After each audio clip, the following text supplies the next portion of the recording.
everyone, and welcome to Models Talk. I'm Candace. And this is Katerina. And today we have the beautiful Pamela Francesca, who is a chameleon. And you know, she's an inspiration to so many. That's right. And she's one of our first VIVA GLAM cover models.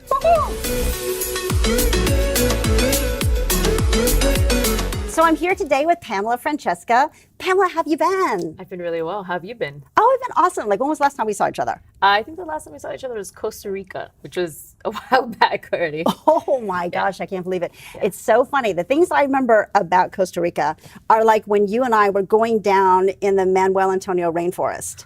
And it was so hot and it was so humid. And I was sitting there with no makeup on, sweating. And of course, you looked radiant and beautiful as always. No matter what, you always look so gorgeous. Thank you. I mean, I can imagine that so many people see you as, you know, this beautiful supermodel. How do you see yourself? Do you see yourself the same way? Not at all. Actually, even looking back at all the shoots we've done, I'm always fascinated, and I always go back to it was Kat, because I look so different in real life, in photos, whether I have makeup. Sometimes I don't like a lot of makeup. Sometimes I wear nothing. So I'm constantly, what's the word? I want to say metamorphosing, or like you're a chameleon. I'm a chameleon. Yeah. Constantly. So I always look different. So I don't consider myself like supermodel. I just consider myself like whatever strikes the mood, I guess you can say. That's so weird, because like the difference between the way you perceive yourself versus the way, you know, others perceive you. Yeah. You know, it makes me think of a quote that you had put on your website. First, let's talk about the blonde brunette. Tell me about it. How do you get the name? What it is? I love that you brought it up. Originally, this blonde brunette happened because I mean, even when Kat, for example, first met me, I was I was blonde, actually. Oh, I didn't know that. And my original hair color is very black brunette. And I always kind of use that as a metamorphosis, well, like a metaphor for the Jackie O and the Marilyn Monroe, especially with modeling, for example. Like, everybody always kind of attests to like models being just the outside. There's nothing inside. There's no, you know, intelligence or whatnot. There's just like this huge stigma on that. And so for me, being in front of the camera, but also having this massive passion for being behind the camera and every sense of the way, like writing, et cetera, I wanted a platform to be able to say what I wanted to say without it being like a physical thing about being in front of the camera. And I wanted something that embodied both the Jackie O and the Marilyn Monroe. So I thought this blonde brunette, because it was like a mixture of the two, and it also actually meant that I was blonde brunette.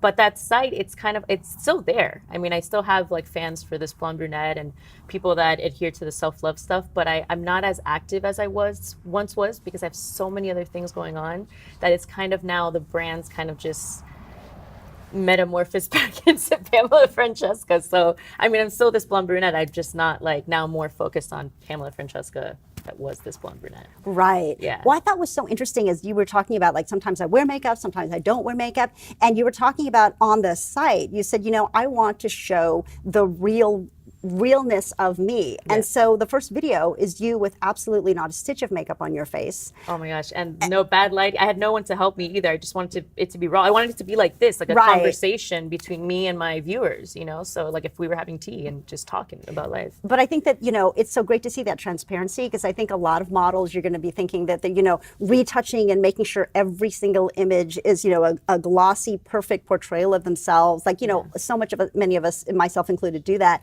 And to see you being so real. You know, another thing that I thought was interesting, one of the first things that you said, it was a great quote, is love is my religion. I found that so compelling. And you were saying that you're not a religious person, you're more of a, you have spirituality. Tell me about that. You know, and it's not to condone or talk down on anyone's belief, I mean, to one's own, as they say. But personally, I went to Catholic school, I studied theology, I saw the hypocrisy left and right with, I mean, at least in the world I grew up in with religion. And I just think, you know, I'm a huge advocate for not living your life in fear. And I think a lot of religion is based on fear. If I had to pick a religion, the closest to it would be Buddhism, but I don't really like labels. So I just like the idea that I am a soul. I like living with the idea of cause and effect, do unto others, kindness and compassion. And I think once you put this, like, you know, if I only believed in one God and one scenario, then I'm kind of limiting myself. I think it's mostly, I think even if there was a Jesus, which I'm not saying there wasn't, I think it would be such a simple thing. Like I think the message was love, because love leads to kindness and compassion, which becomes this domino effect of how you treat people, the environment, yourself. And I think that's really lacking in the world. And so instead of putting all these rules and regulations and fear and do this or you'll go to hell, it's more like, be a good person, be the best version of yourself, you know, domino effect. So that's why I say love, because love is such a powerful basis for all of that. I think that's the number one message that I got from your site, which I actually love, because I think it encompasses everyone, and that everyone, regardless of your faith, what it should be is that, you know, love one another as you love yourself, no matter what religion you're in. Exactly. Like this is your shell. Yeah. You know, even as a model, this is your shell. But inside, we're all like these amazing souls that are super unique and like have something to give. So it's like, Right. No, I think it's just so compelling. Now let's go all the way back to the beginning. So you are not from here. You're from someplace else. So why don't you tell us where you're from, and then how did you end up in LA? Oh my God. So I was born in Lima, Peru. I'm the youngest of three. We moved to the States because we come from a prominent family in Peru. It's you're either, you know, you're either rich or you're poor. Right, there's no middle class. There's no middle class. And around the time that we moved here in the late 80s, kids were getting kidnapped left and right. My sister almost got kidnapped for ransom, and that was the last straw for my mom. So we moved to California, actually, at first for like 2 years. Earthquake happened. My parents were like, let's go. Miami. And then I was there up until the last 3 months of my senior year when I was 17. I was thrown at 15 into the music studio with my sisters as a band called The Graces. We worked with some amazing people, including Emilio Estevez and Desmond Child, who wrote so many huge hits back in the 90s and early 2000s. And then, and again, I was the youngest of three. My older sister was a super talented singer. And it was just one of those things that we had managers and agents in LA. They wanted to shoot a pilot with us with Paramount as a family, like a scripted pilot. Wow. Our mom was actually, because we ended up shooting, it was played by the lady, I totally forgot her name, which I feel so bad, but the lady that plays the maid for Karen in Will and Grace.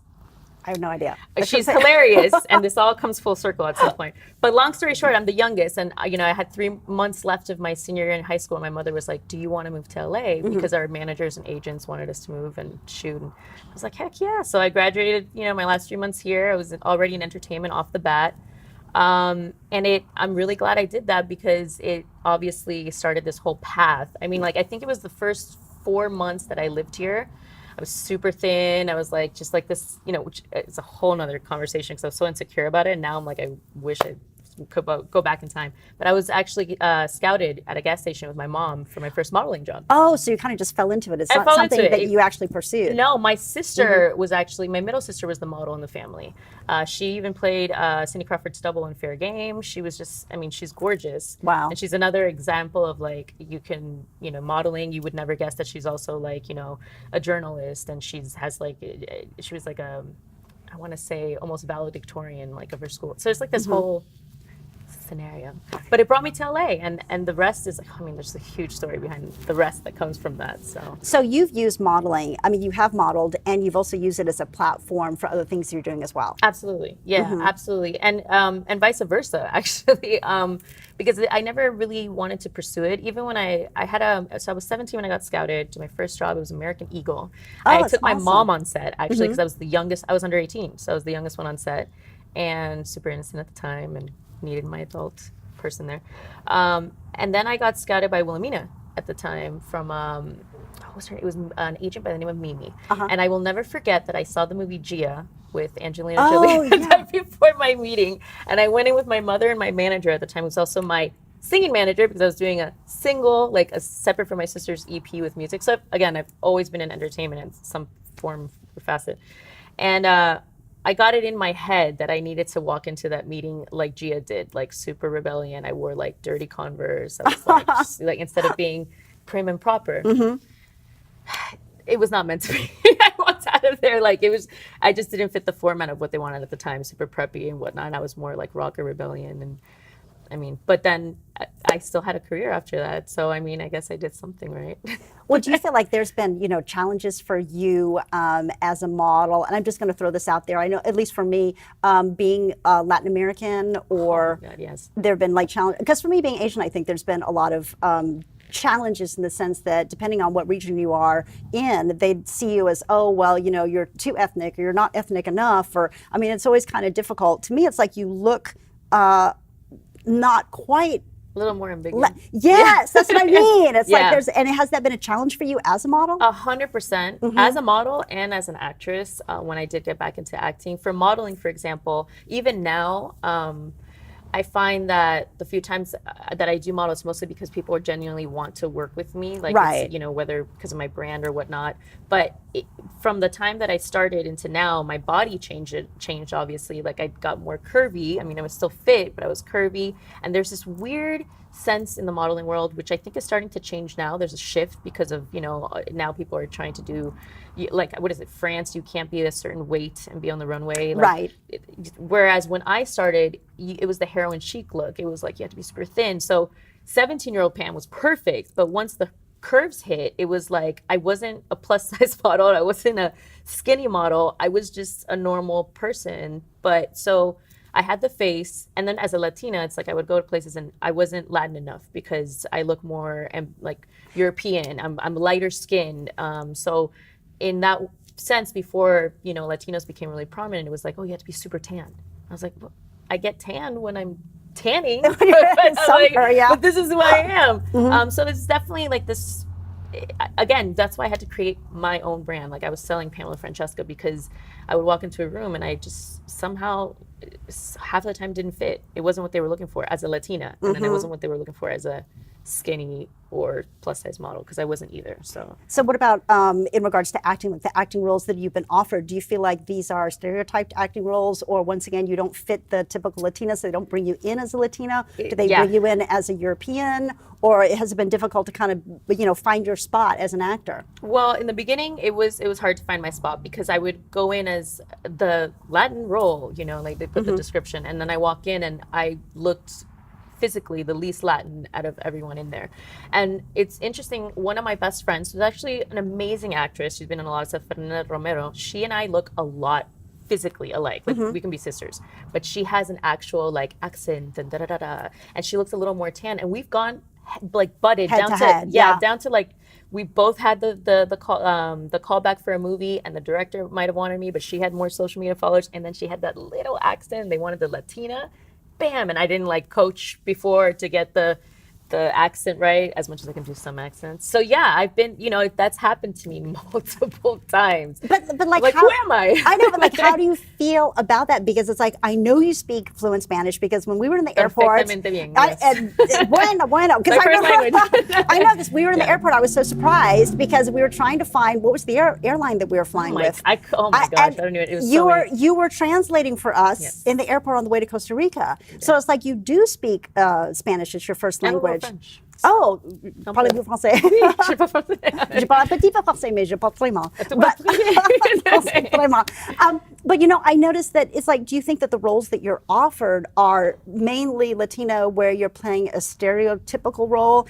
Do you want to do that? Have you been challenged? Because I feel like for me, I want to be outside of the, you know, me love you long time roles. Yes. You know what I mean? I think as an actor, I think as an American actor, as an Asian American actor, people need to see us beyond that. And I wonder if you, as a Latin American actor, get the same thing. 100%. And I think we're living in such an interesting time for women, and especially minorities in entertainment, that it's kind of gone to the point where I've just started writing my own roles, you know, and my goal and the things that I've been working on this year is directing and writing and creating my own content, because awesome, it's a time. First of all, there's a lack of diversity when it comes to, you know, gender or even like minorities behind the camera, and if they're not going to give me the role I want, I'm going to make it. And I definitely think that, I mean, again, like, if you don't want to be stereotyped as, you know, specifically like your Asian role, this is the time to go out and just like make your own content and create your own stuff. And then, you know, you either pitch it around and shop it around, and eventually at this juncture in the entertainment industry, someone will bite, because people want it. People want female minorities, especially. It's like this huge movement, whereas before, even 5 years ago, it wasn't the case. It would have been harder. So yeah, I was actually surprised. I saw an episode of Westworld the other day where they took Japanese actors, and then another one where they took Native American actors and built an entire wonderful episodes around I them. saw that, yeah. You saw what I'm talking Yes. about. I know it sounds crazy. I had tears in my eyes, and I almost cried because I was like, oh, the opportunity for these minority actors to actually get an entire, really well-rounded episode built around them. This could be the pinnacle of their, entire career. I was just so happy that Hollywood was doing that and taking the time finally that we're not, a walk-on, 2 lines, or somebody who's doing somebody's nails or massaging somebody and then you walk off. Or someone of a different ethnicity completely, not to, I hate labels, but like someone white Caucasian playing Asian. Like there's a lot of controversy of that as well, where they're like, well, we're taking roles away from minorities that can play their ethnicity. Right. Well, they said that Native Americans make up less than 2% of the roles that are offered in Hollywood today. Let a Native American person have that opportunity. If they can do the job, give it to them. Definitely. Give it to the person that can do the job, especially if it's meant to be. Exactly. Yeah. It's so funny because I see you as such just an innately creative person. I watch your Instagram, and what I love so much is that nobody writes. Everybody types today, but I see that you actually handwrite poetry. And I use my typewriter sometimes. Okay. But actually, because I like the sound of it. But yes, I write, and my handwriting is not that great. But interesting enough, the poetry book that I'm in the middle of editing, that I'm putting out there, I'm keeping it with my actual handwriting and my actual drawings and stuff. Because again, it's that same vibe as like when we go back to this blonde brunette. I like the idea of people to really feeling like they're with me, whether it's my handwriting, whether it's me super raw. Because they'll see all the other stuff that is, I don't want to say fake, but that's tweaked. Whether it's the makeup, the glam, the hair, or the Photoshop, whatever you want to call it, or the grammar. Like sometimes that's why even in my poetry I have like X's on certain words that I mess up, and instead of like whiting it out, I'm just like, yeah, that's what it was. And now here's the next one. And this is what I thought after that. Yeah, because it's raw and it's real, and it's how I felt at the moment. So, well, we have to almost wrap it up, but I want to ask really quick about your clothing line, because that's just amazing. Thank you. Can we have a couple of pieces we can show you? Oh my gosh. These are like the super raw samples. This is how it all began. So I have a line called I Am. And it all actually happened as a fluke. Thank you. I obviously, from my spiritual side, believe a lot in. This is gorgeous. Thank you, and it's vegan friendly. It's this pleather. These are all mock-up samples of the stuff that's actually coming out in the summer, and it's all hand painted. This is all couture. It's everything's done per order.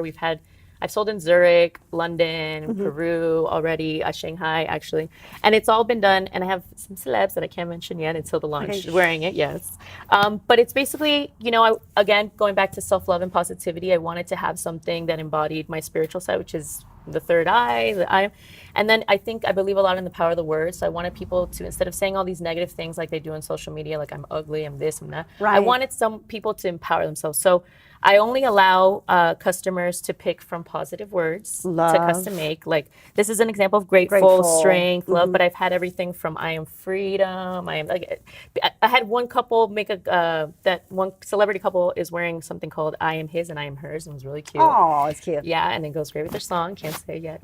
So it's all just empowering like words, and I think whether you say it, you wear it, you believe it, you start to, embody it, and happens. So I wanted to be a part of that. What better thing than fashion? I get people literally hitting me up from like a party from the distance going, what's that? Because it's so massive. Oh yeah, it's manifesting your own destiny. Yes, and the website will be up at some point this summer. Everyone can like check it out on my Instagram when we launch. I'll have it all. Oh, I'm so excited for you. That's awesome. Thank you so much, Thank Candace. you so much, Thank Pamela. you. For so being good here. seeing Oh my you. God, thank you so much for coming here. I'm so honored, like always. I mean, I love my VIVA GLAM family. So thank you so much.